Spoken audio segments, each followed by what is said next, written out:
참예수님, 오늘은 2월 17일 연중 제6주간 금요일입니다. 제사의 순기능과 역기능에 대해서 말씀드리겠습니다. 본시 바벨탑은 바벨 지방에 세워진 제단이었습니다. 대홍수 후에 노아는 제일 먼저 돌을 쌓아 제단을 만들고 하느님께 참회와 감사와 다짐을 하는 제사를 바쳤었는데,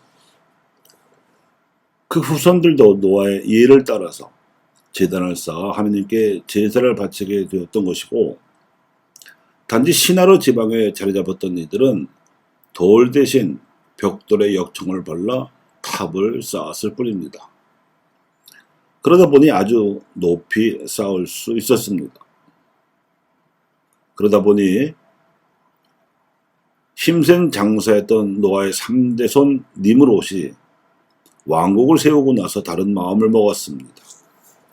자, 성읍을 세우고 꼭대기가 하늘까지 닿는 탑을 세워 이름을 날리자.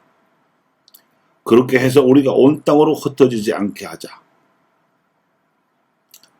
이렇듯 자신들이 흩어지지 않으려 한다는 명분을 내세웠지만, 이는 제사의 본분을 잊어버린 소행이었으므로 하나님께서는 그들의 언어를 섞어 놓아 탑 건축 공사를 하지 못하게 하여 사람들을 흩어지게 하셨고, 그래서 애초에 지명이었던 신아르가 혼돈이라는 뜻의 바벨로 이름이 바뀌었습니다.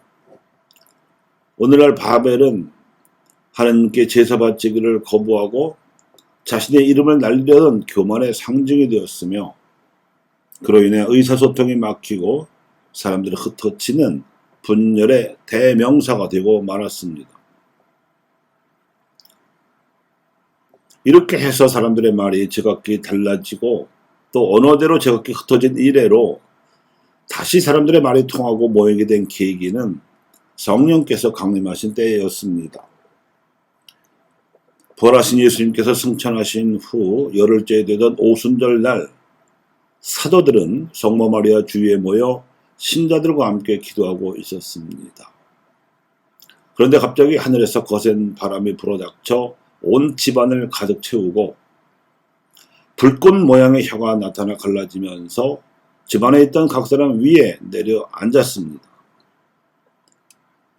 그러자 사도들은 성령으로 가득 차서 세계 여러 나라에서 온 유다인들에게 여러 나라 말로 말하기 시작했고, 그런데도 사람들이 다 알아들었습니다. 이는 성령께서 임하셨기 때문이지만, 더 근본적으로는 성령께서 그들로 하여금 예수님께서 십자가 위에서 바치셨던 제사의 뜻을 알아듣게 하셨기 때문이었습니다. 예수님께서 누구든지 내 뒤를 따르려면 자신을 버리고 제 십자가를 지고 나를 따라야 한다고 말씀하셨을 때만 해도 제자들은 이 말씀의 뜻을 알아듣지 못했습니다. 이 당시에 제자들은 십자가의 순환을 두려워했을 뿐, 그와 함께 예고된 부활의 영광에 대해서는 꿈도 꾸지 못했습니다.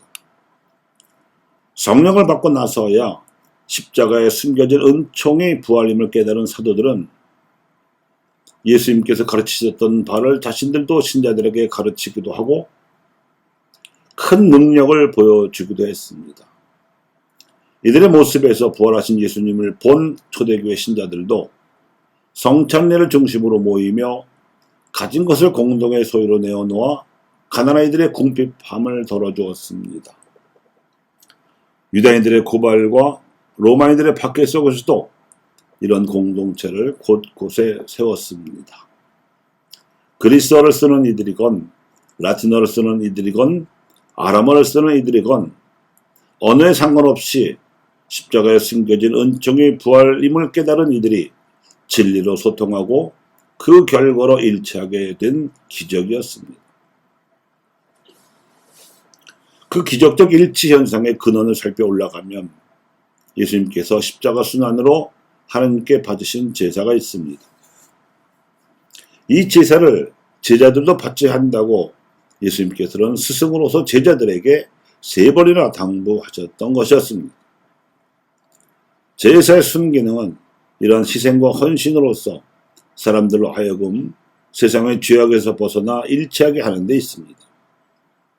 교우 여러분, 니므로 시절에 일어난 바벨탑의 교훈을 되새겨야 합니다.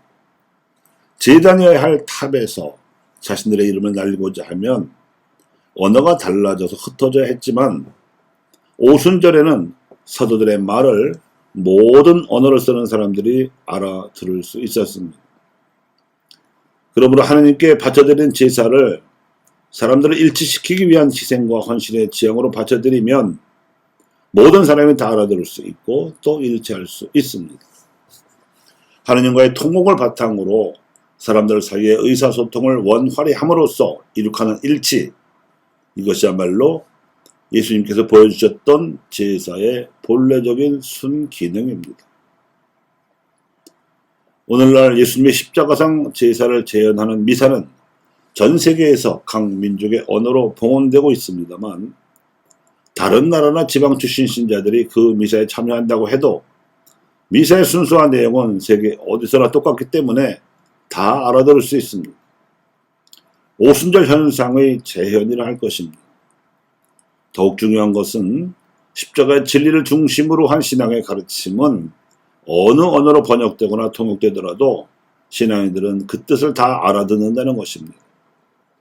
알아듣게 되면 이해가 가능하고 소통도 원활해지며 일치도 이룩할 수 있습니다.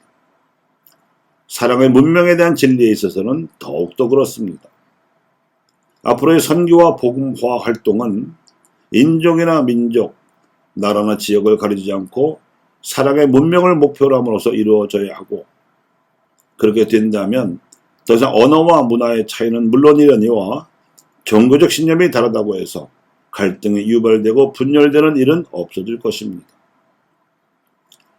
진리가 사람들을 거룩하게 하고 일치시킵니다.